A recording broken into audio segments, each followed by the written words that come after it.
Happy days cinema తర్వాత దిల్ రాజు గారు distribution చేసిన దిల్ రాజు గారు వరుణ్ సందేశ్ని హీరోగా పెట్టి ఒక సినిమా ఆఫర్ చేశారు, కొత్త బంగారు లోకం.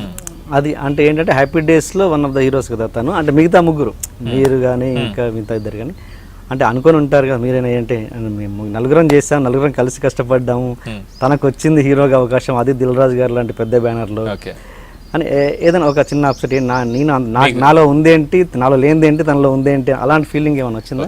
అసలు బేసిక్ విషయం ఏంటంటే హ్యాపీ డేస్ చూసి కొత్త బంగారు లోకంకి వరుణ్ సందేశం తీసుకోలేదండి.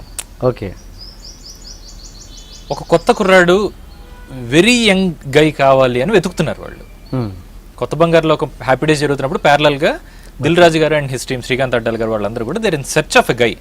ఓకే, అలా వెతుకుతూ ఉంటే మార్తాండ్ వెంకటేష్ గారి దగ్గర ఈ అబ్బాయి అంటే ఉన్నంతలో చిన్నగా కనబడాలి, మీకు సెట్ అవుతాడేమో ఒకసారి చూడండి అని అప్పుడు హ్యాపీ డేస్ రషెస్ ఏవో చూపించడం జరిగింది నాకు తెలిసినంత వరకు, to the best of my knowledge. నాకు తెలిసి ఇది కరెక్ట్ అని కూడా అనుకుంటున్నాను. సో అలా దిల్ రాజు గారు హ్యాపీ డేస్ చూడటం జరిగింది, ఆ సినిమా నచ్చ తీసుకోవడం జరిగింది. అంతే తప్ప హ్యాపీ డేస్ సక్సెస్ అవటం వల్లనో లేకపోతే హ్యాపీ డేస్ ఒక అద్భుతమైన సినిమానో వరుణ్ సందేశ్ కోసం కాదు. బేసిక్గా మార్తాండ్ వెంకటేష్ గారి దగ్గర ఈ అబ్బాయి యూనో యంగ్ గా ఉన్నాడు, మీకు సెట్ అవుతాడేమో చూడండి అని అంటే అలా వచ్చి చూసి తీసుకున్నారు.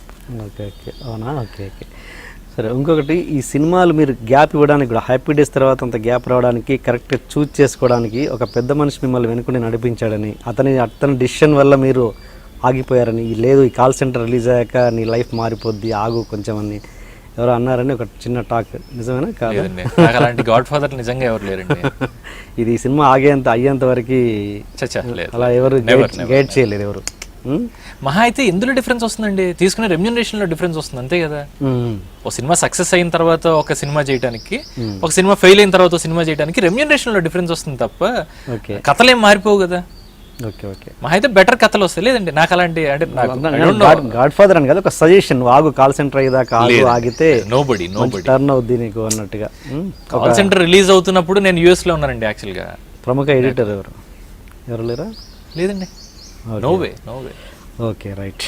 సరే. ఇంకొకటి, ఈ సినిమాలు మీరు గ్యాప్ ఇవ్వడానికి కూడా హ్యాపీ డేస్ తర్వాత అంత గ్యాప్ రావడానికి కరెక్ట్ చూజ్ చేసుకోవడానికి ఒక పెద్ద మనిషి మిమ్మల్ని వెనుకుని నడిపించాడని, అతని డిసిషన్ వల్ల మీరు ఆగిపోయారని, లేదు ఈ కాల్ సెంటర్ రిలీజ్ అయ్యాక నీ లైఫ్ మారిపోద్ది ఆగు కొంచెం అని ఎవరో అన్నారని ఒక చిన్న టాక్.